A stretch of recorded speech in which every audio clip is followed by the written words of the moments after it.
بسم اللہ الرحمن الرحیم السلام علیکم ورحمۃ اللہ وبرکاتہ.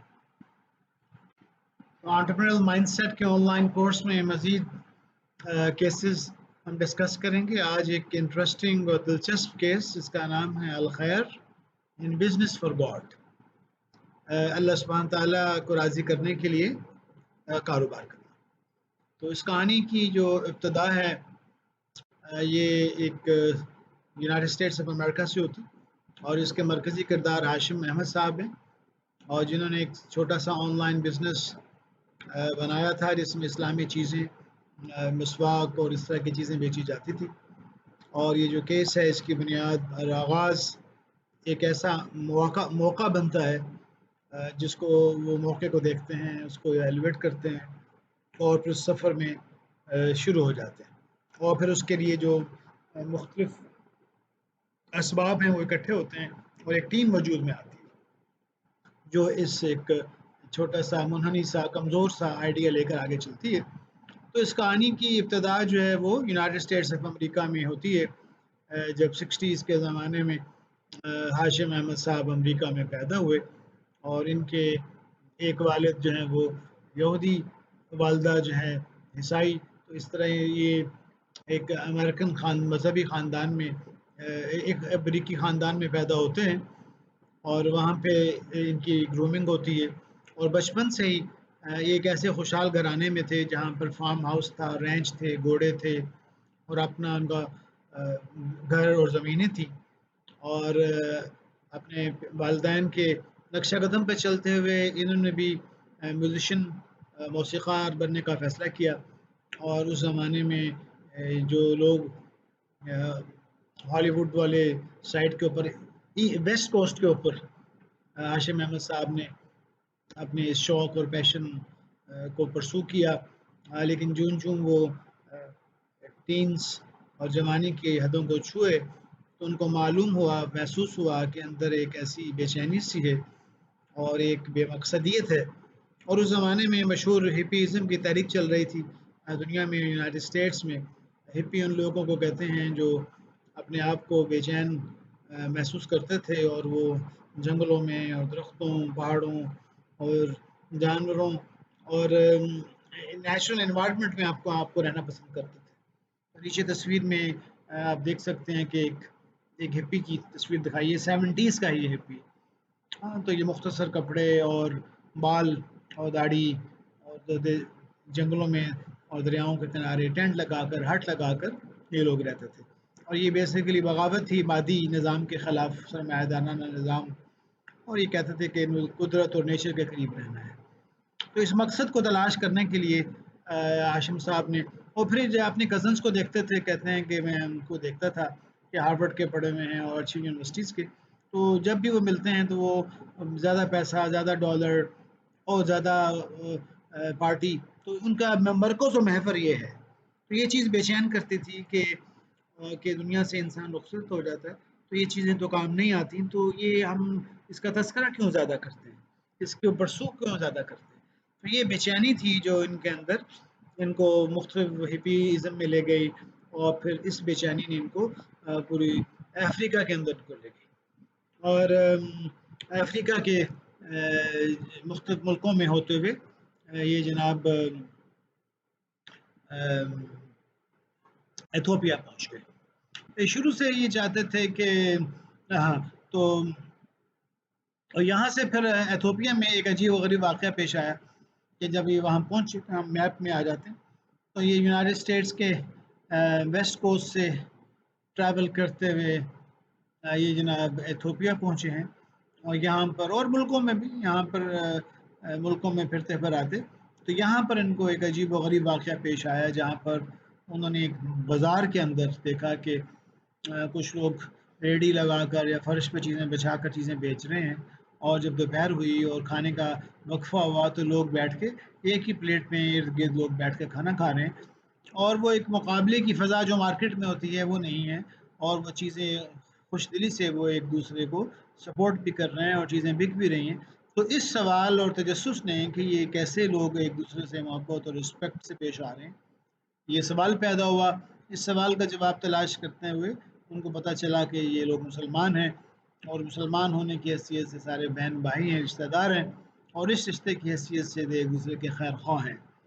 تو وہ وہاں سے ان کو قرآن پاک تک پہنچنے کا موقع ملا، اور اس تعلیم کو جب پڑھا انہوں نے تو وہاں سے ان کو خیال آیا کہ میں اس کے سورس، تو وہ مکہ مکرمہ پہنچ گئے، اور مکہ مکرمہ میں جا کر انہوں نے ام القریٰ یونیورسٹی جدہ میں داخلہ لیا، عربی زبان کو سیکھا اور حج بھی کیا، اس ماحول میں رہے کئی سال، اور اس طرح وہ قرآن کو اور اسلامی طرز زندگی کو قریب سے دیکھنے کا موقع ملا.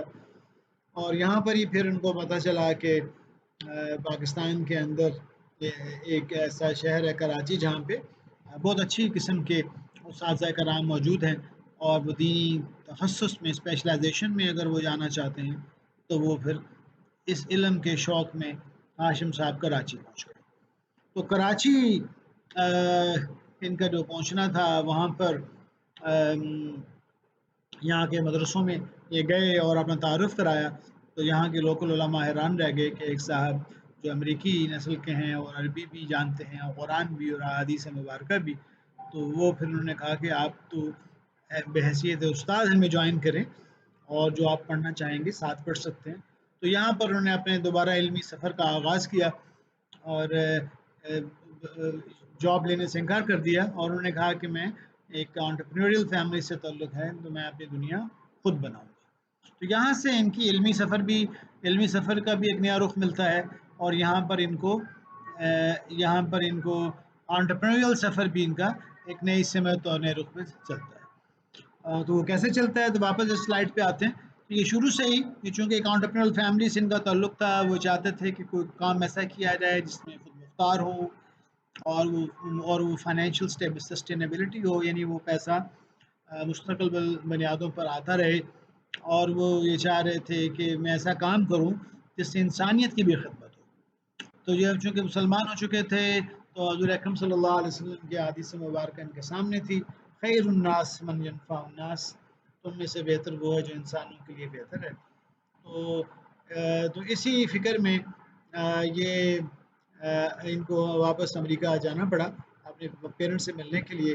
تو کراچی سے جب یہ روانہ ہوئے تو یہاں سے یہ خوشبو اگربتی کی کچھ چیزیں لے گئے، اور تو اگربتیاں وہاں پر امریکہ کے اندر بیچی. تو ظاہر ہے اس سے آمدنی بہت زیادہ تو نہیں ہوئی، لیکن یہ ہے کہ وہ کچھ تھوڑا سا سیلنگ ہوئی. تو اس آمدنی کے اندر جو بے یقینی تھی اس سے یہ پریشان تھے. تو اور اسی پریشانی میں ہم دیکھتے ہیں کہ یہ دوبارہ امریکہ جاتے ہیں کچھ عرصے کے بعد ملنے کے لیے. تو سوری معاف کیجیے گا، یہ اس پہلی وزٹ کے اندر ہی جب یہ اگربتی دیکھ رہے تھے تو ان کو وہاں پر ایک ضرورت فیل ہوئی.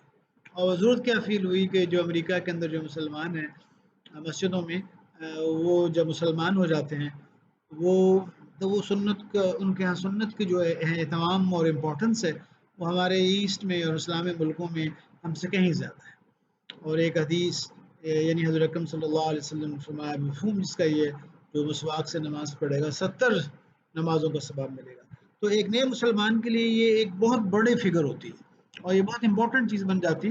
تو ہاشم صاحب نے جب یہ دیکھا کہ جہاں ویسٹ میں نیو یارک میں جو مسواکیں مل رہی ہیں وہ تو بڑے خشک اور ڈرائی ہیں، اور ان کو کافی کوشش کر کے پھر گیلا کرنا پڑتا ہے، پھر یوزیبل بنانا پڑتا ہے.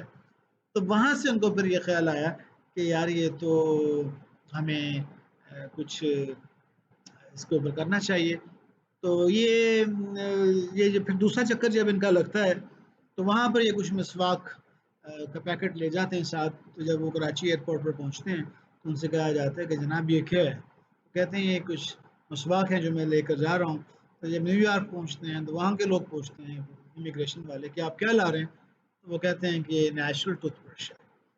تو وہ نیشنل ٹوتھ برش کو امریکہ کی مسجدوں کے پاس باہر لے جاتے ہیں اور وہاں بیچتے ہیں. اس طرح ان کو کچھ آمدنی ہوتی ہے، کچھ خرچہ نکل آتا ہے. اور یہ ان کا جو ایکسپیریمنٹ تھا کہ پاکستانی مسواک جو ریلیٹیولی فریش تھی اس کو بیچنے میں کامیاب ہو جاتے ہیں. اور وہیں جب ان کو پتہ چلتا ہے کہ اس کو اور بہتر کیا جانا چاہیے تو یہ نیڈ فیل ہوتی ہے، وہ واپس پاکستان آتے ہیں اور یہاں پر کوئی ایسا ساتھی اور معاون تلاش کرتے ہیں جو اس میں ہیلپ کرے. تو یہاں ہم نے دیکھا کہ انٹرپرینور جو ہوتے ہیں وہ اپنا معاون تلاش کرتے ہیں، اس کو ہم کہتے ہیں کوئلٹ۔ یہاں پر ایک کیمیکل انجینئر سے سلام دعا ہو گئی اور ان کا فکر اور درد نے اس کو کنونس کر دیا۔ ہم کہتے ہیں نا کوئلٹ میں کہتے ہیں سیلف سلیکٹڈ پارٹنرز، ایسے لوگ جو بے چین ہو کر آپ کے ساتھ معاون بن جاتے ہیں، تو انہوں نے ان کے ساتھ کام کیا اور اس طرح ان کو وہ ریسیپی مل گئی جس سے مسواک کو وہ پروسیس کیا جا سکتا ہے۔ انہوں نے اپنے گھر کے اندر ہی، اب دیکھیے یہ برڈنگ اینڈ پرنسپل ہے، بجائے اس کے کہ نیا گھر نیا فیکٹری، اسی گھر کے کونے میں ایک جگہ نکالی اور وہاں پر یہ کام شروع کر دیا۔ 2000 مسواک بنائیں، یونائٹڈ اسٹیٹس لے کر چلے گئے اور وہ بک گئیں، اور اس طرح یہ ان کا کام شروع ہو گیا۔ اس کے لیے انہوں نے نام تلاش کیا، برانڈ نیم خیر، خیر مینس خیر کا وہ بانٹنا، اپنا فیس بک پیج بنایا اور ایک سستے طریقے سے مارکیٹنگ شروع کر دی، اور آرڈرز آنے شروع ہو گئے اور سارا کا سارا اسٹاک ان کا ختم ہو گیا۔ تو یہاں سے انہوں نے پھر اپنی بزنس کے اندر کچھ بنیادی اقدار کا فیصلہ کیا کہ میرا جو کاروبار ہوگا وہ اسلامی درج کے اسلامی قانون احسان پر ڈپینڈ کرے گا، درجہ احسان، کہ ہم نے اپنے ویلیوز اقدار اور کردار سے ہم نے کام کرنا ہے۔ اور پروفیشنل پیشہ ورانہ احسان کیا ہوگا؟ اسلامی احسان یہ ہے کہ ہم نے اپنی ویلیو، سچائی، محبت، ہمدردی، خدمت اور کردار کے ساتھ چلنا ہے۔ اور پیشہ ورانہ احسان یہ ہوگا کہ تخلیقی طور پر جدت میں، تخلیقی طور پر یعنی نئی سے نئی چیزیں جو نئے طریقے سے، اور سستی اور ڈیزائن اور انوویشن بھی یہی ہے کہ جدت کا اظہار ہو اور سستا ہو، اور ٹیم ورک، اپنی ٹیم کو ایسے مینیج کرنا کہ یکجان، دو قالب کئی قالب، اور بینیولنس کا اصول، بینیولنس کہتے ہیں کہ ہمدردی کا اصول، کہ جتنے بھی اس کے اندر حصے دار ہیں یا جتنے بھی اس سے متعلقین ہیں، کسٹمرز ہیں، امپلائیز ہیں، سپلائرز ہیں، ان سے محبت اور بھائی چارے کا سلوک کرنا۔ اور جو پارٹنرشپ کا جو اسٹرکچر ہوگا، انہوں نے کہا کہ وہ بھی ہائرنگ بھی صحیح اسلامی اصولوں سے کریں گے اور ٹریننگ بھی ان اصولوں پر کی جائے گی۔ اور اس کے بعد انہوں نے طے کیا کہ نو لیوریج پالیسی ہوگی، اور یہ 100% اپنے پیسوں سے ہوگا، اور اس میں کوئی قرضہ اور بینکوں سے خاص طور پر بالکل نہیں رہے گی۔ اور ویلیوز یہ تھی کہ مشورہ اس کی بنیادی مقصد ہوگا کہ مشورہ کرنا اور رائے لینا، اور مشورے سے امور کو طے کرنا۔ تو اس کے بعد اس پروسیس کو انہوں نے، اس سارے پروسیس کا نام انہوں نے عربی زبان میں اس کو کہتے ہیں عبودیہ، عبودیہ بزنس ماڈل کا نام سے دیا ہے۔ عبودیہ کا مطلب یہ ہے کہ کاروبار کو اس نیت کے ساتھ کرنا، پرسو کرنا کہ میں اللہ سبحانہ و تعالیٰ کی رضا حاصل کروں، اور جو ہے کاروبار کو، کاروبار کے مقاصد کو اور ان کے پریکٹسز کو اس طرح انجام دینا تاکہ وہ اللہ تعالیٰ کو راضی کرنے کا ذریعہ بن جائے۔ تو الحمدللہ اس کے بعد یہ ہوا کہ کاروبار ان کا بڑھتا چلا گیا، پھیلتا چلا گیا، اور شہد اور روز واٹر، بلیک سیڈ آئل چیزیں شامل ہوتی چلی گئیں، اور یہ مختلف ملکوں، مختلف ان دیسی پروڈکٹس بھی بنتی چلی گئیں، 35 ملکوں تک ان کی ایکسپورٹ چلی گئی، یو ایس اے، یورپ اور سعودی عربیہ تک یہ پہنچ گئے۔ تو ایک سادہ سے آدمی کی ایک انٹرسٹنگ کہانی ہے کہ کیسے اپیرنٹلی بغیر اسباب کے اس کا پروڈکٹ، تو یہ ان کا مختصر تعارف ہے۔ ان کی ویب سائٹ آپ دیکھ سکتے ہیں، اور ان کی پروڈکٹس آپ دیکھ رہے ہیں، مسواک ہیں، اور ان کی کھجوریں ہیں، اور ہنی، اور اس کے بعد بلیک سیڈ آئل سے ریلیٹڈ آئلز ہیں، سوپس ہیں، بادام ہیں، روز واٹر، اور ان کی پروڈکٹس کی ایک پوری رینج یہاں پر ایک بہت خوبصورت تصویر میں نظر آ رہی ہے۔ بلیک سیڈ سے متعلقہ چیزیں ہیں، اور ان کی شاپ کی کچھ پکچرز ہیں، اور یہ بھی black seed oils, soft gel capsules, اور کھجوریں، اور اس طرح کے مختلف چیزیں، آلمنڈ آئل یہاں سے خریدا جا سکتا ہے۔ تو یہ ہاشم صاحب کی یہ ایک تصویر اور ان کا یہ ویڈیو لیکچر، آپ ان کی اپنی کہانی Hollywood to Mecca and beyond, تو یہ آپ لوگ ان کی کہانی یہاں پر تقریباً 1 گھنٹے کی ہے، یہاں تفصیل سے سن سکتے ہیں انگلش زبان کے اندر، کہ ان کی اس رودات جس کو میں نے مختصر بیان کیا، اس کو انتہائی تفصیل کے ساتھ۔ تو اس دعا کے ساتھ کہ یہ ایک نیا پرسپیکٹو تھا جو ہمارے سامنے آیا۔ انٹرپرینورشپ پلس ماڈل یہی کہتا ہے کہ ہم ایفیکچویشن کو اپلائی کریں گے، انٹرپرینورشپ کو اپلائی کریں گے خدمت کے لیے، اور ایک ایسی دنیا بنانے کے لیے جہاں رحمت، محبت، ہمدردی اور ایک دوسرے کا خیال کیا جائے۔ اور برڈ ان ہینڈ اور اس طرح کے سارے پرنسپل جہاں اپلائی ہوئے. تو اس دعا کے ساتھ کہ اللہ سبحانہ تعالیٰ اس میں سے اچھی چیزیں ہمارے نوجوانوں میں لوگوں میں عام کر دے. We will see you in another episode. السلام علیکم ورحمۃ اللہ وبرکاتہ.